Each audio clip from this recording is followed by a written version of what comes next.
12, 13, et qu'il va falloir attendre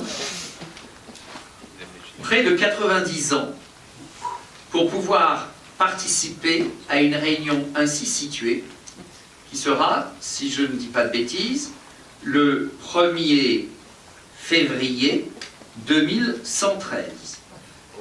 Et 2103. non, 2103. Tout à fait, tu as raison. Merci de ta vigilance. C'est le début d'un bon calcul, mais tu le fais mieux que moi.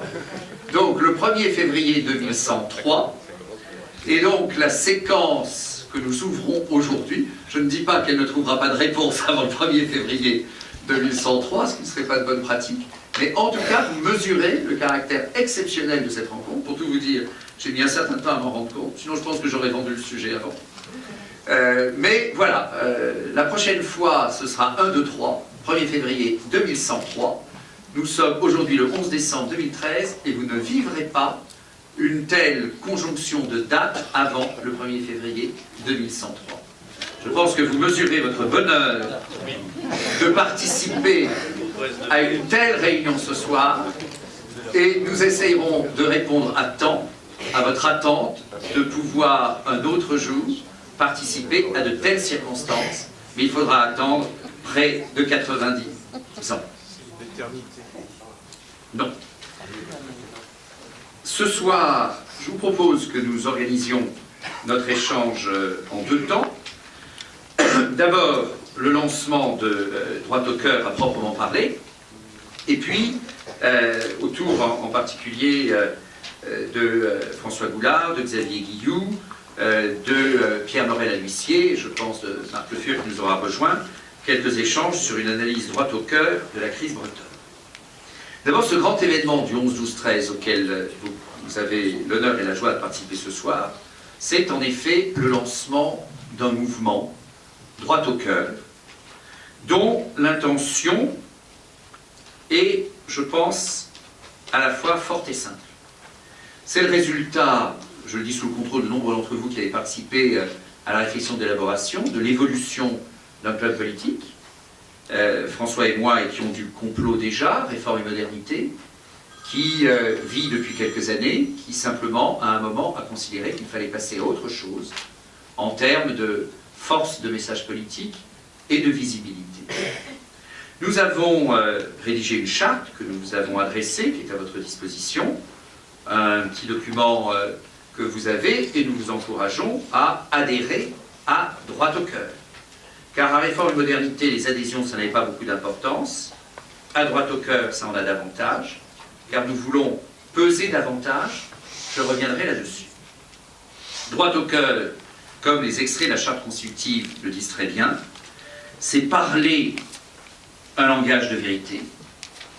Parler un langage de vérité, c'est dire la situation telle qu'elle est, le monde tel qu'il est. C'est dire la vérité et s'y tenir. Et comme Charles Péguy le disait aussi, voir ce que l'on voit.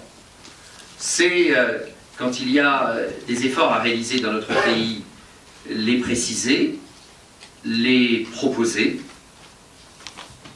J'y reviendrai, mais une des premières initiatives de Droit au cœur, il y a 3 semaines, c'était une rencontre autour d'un biographe de Margaret Thatcher, Charles Moore, une rencontre tout à fait passionnante, plusieurs d'entre vous y avez participé. Et au fond, on voit bien que la Grande-Bretagne, à un moment de son histoire, a bénéficié d'un coup d'accélérateur et d'une mise à jour de son logiciel, et que manifestement notre pays, depuis plusieurs décennies, n'a pas bénéficié de la même mise à jour. C'est pas simple de tenir un langage de vérité. Un langage de vérité, c'est éventuellement de rappeler à nos concitoyens que la France, c'est un des rares pays en Europe, dans l'OCDE, à avoir préservé le pouvoir d'achat des siens depuis 30 ans, sauf l'an dernier. Miracle de la gauche au pouvoir. Tout ça parce que probablement un certain nombre de nos concitoyens, majoritaires, ont fait le choix d'un ajustement qui se faisait par le chômage, en privilégiant, comme on le dit, ceux de l'intérieur, les insiders, au détriment de ceux qui petit à petit étaient éjectés du marché de l'emploi.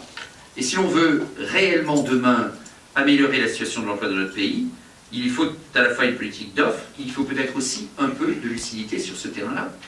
La France n'a eu ni Thatcher, ni Schröder, ni la politique libérale de Margaret Thatcher, ni la vision audacieuse et courageuse qui était celle des réformes Hartz. Droit au cœur, c'est faire en sorte que l'action politique soit inspirée par des valeurs morales exigeantes et rassurantes. J'assume que l'année 2013 a été marquée dans notre pays par un mouvement social très fort, qui a été celui de la Manif pour tous, avec une prise de conscience forte sur l'importance des questions de société, l'importance qu'il y a à affirmer, à proclamer des repères, des références et des valeurs fortes. Et puisque nous sommes libéraux, François, moi, beaucoup d'autres ici, nous sommes conscients que le monde d'aujourd'hui est un monde chahuté, difficile, que souvent la même réalité comporte deux faces, celle à la fois de l'opportunité et de la menace. Et dans ce monde dans lequel nous devons être conquérants pour offrir aux Français de nouvelles opportunités, il est aussi important d'être rassurant. Quand nous aurons à débattre d'ici quelques mois, l'UMP, globalement l'opposition de l'avenir de l'Europe, je crois qu'il ne sert à rien de décrire un monde qui n'est pas. Nous n'allons pas protéger l'Europe par des frontières imperméables, mais la responsabilité de l'Europe, la responsabilité de la France, c'est probablement d'offrir à notre société davantage de muscles. Mais si nous voulons être conquérants, il faut aussi être rassurants. Dans le monde agité, dans le monde tourmenté, dans le monde difficile d'aujourd'hui, on a beaucoup besoin de références et de valeurs fortes. Droit au cœur, c'est être à droite.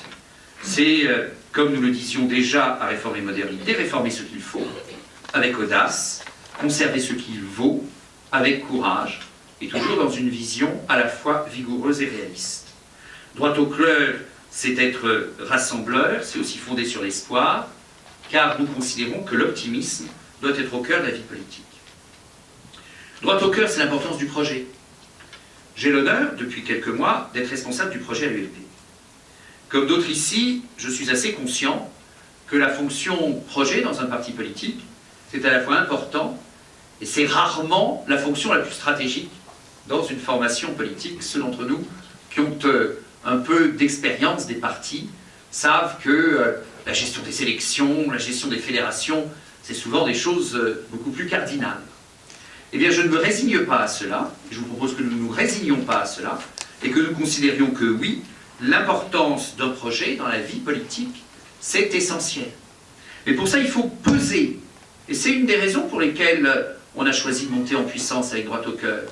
C'est qu'au fond, à la fois individuellement et collectivement, nous n'avons pas envie d'être les gentils garçons ou les gentilles filles qui passent les plats, qui font le boulot, qui préparent un certain nombre de propositions, et auxquelles on dirait, par la seule vertu d'une élection présidentielle en 2017, éventuellement préparée par des primaires en 2016, quels que soient les candidats, auxquels on dirait, écoutez, toutes ces réflexions sur le projet, c'est passionnant, mais maintenant on va mettre ça dans un tiroir, et on va improviser quelques semaines ou quelques mois avant une élection présidentielle. Nous avons la prétention de penser que l'importance du projet est assez grande pour que cela doive marquer davantage le débat politique qu'il n'est d'usage dans la vie politique française en général, mais à droite en particulier. La réalité est que la droite est souvent plus faible, plus complexée et plus négligente dans l'affirmation de son projet. Telle n'est pas notre approche. Il faut que nous soyons clairs. Je donnerai un exemple, mais clair parce que quand on est dans la majorité, c'est assez simple. Les Français peuvent comparer ce que nous disons et ce que nous faisons. L'effet d'annonce et la réalité. Parfois, le jugement est cruel. Lors de la convention d'évaluation de l'UMP, certains ont utilisé le mot désagréable d'inventaire, nous avions fait un choix courageux qui était de commander et de publier un sondage qui faisait apparaître que la grande majorité des mesures que nous avions décidées étaient approuvées encore aujourd'hui par les Français. Et que lorsqu'on passait des mesures à l'appréciation d'une politique globalement, les Français, pour le coup, en cohérence avec leur choix électoral de 2012, disaient leurs critiques. Comment se fait-il que les gens aient approuvé et approuvent les mesures et qu'ils critiquent la politique? Probablement approuvent-ils une annonce, une intention, et constatent-ils un moment, un décalage avec le résultat? Les conditions de mise en œuvre comptent sans doute aussi. Alors comment faire quand on est dans l'opposition? Il n'y a pas cette comparaison entre l'annonce et la réalité. Mais il y a deux exigences, peut-être un peu plus. La première, c'est la clarté du projet. Si on n'est pas clair, il n'y a aucune raison que les gens nous fassent confiance. La deuxième chose, c'est est-ce que raisonnablement ce que vous annoncez clairement, il est probable que vous le ferez. Ça dépend aussi beaucoup de la clarté. Je pense que ça dépend aussi d'une certaine forme de mesure et de nuance. Ce que je dis, c'est vigoureux et réaliste. Si on est simplement démagogues, ceux qui font tourner les bras du moulin le plus rapidement possible, ça peut faire illusion pendant 15 jours. Il faut simplement que les élections sont en 2017, les élections nationales, et ça ne tient pas nécessairement la distance. Donc, droit au cœur, nous imaginons qu'on peut passer un message, dire des choses fortes, sans être démagogue pour autant, sans être simpliste.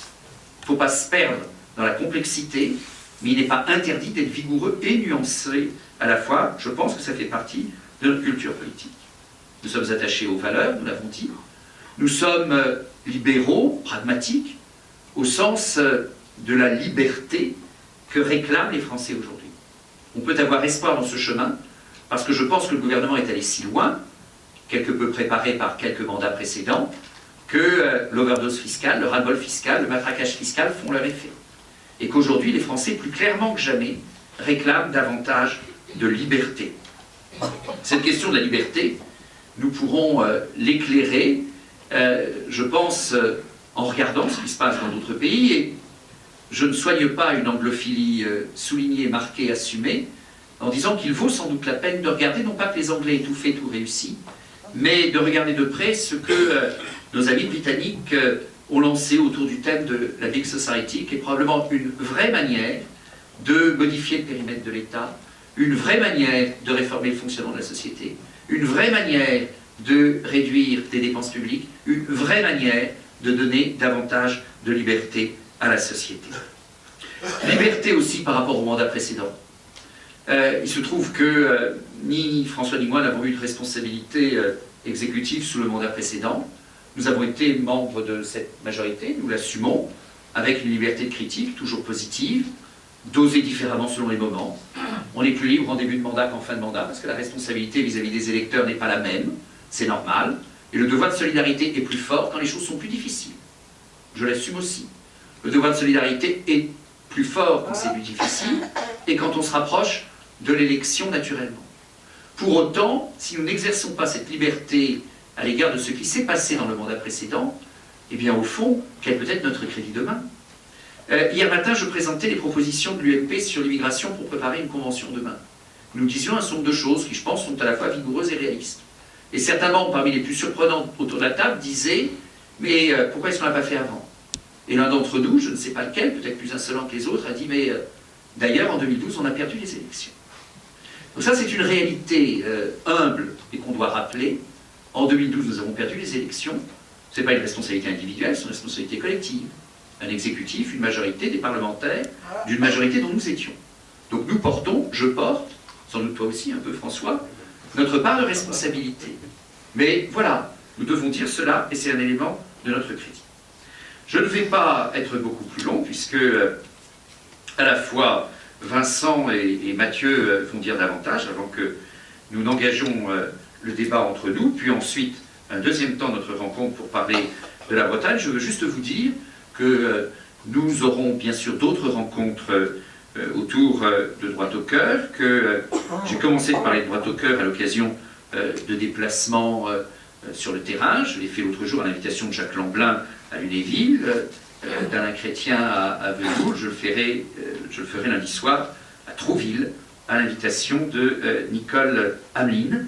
Je vous propose d'ores et déjà, si vous le souhaitez, de marquer sur vos carnets à la fin une réunion. On pourra peut-être poursuivre en buvant un coup et considérer que ça vaudra cérémonie de vœux, une prochaine rencontre de Droit au cœur, ici le 28 janvier. Mathieu, donc 2 secrétaires généraux à Droit au cœur, Mathieu Labbé et Vincent Lebier, et je passe la parole à Mathieu Labbé, parce que Droit au cœur, c'est à la fois les grandes et belles intentions que nous proclamons, c'est aussi une organisation qu'il faut mettre en place.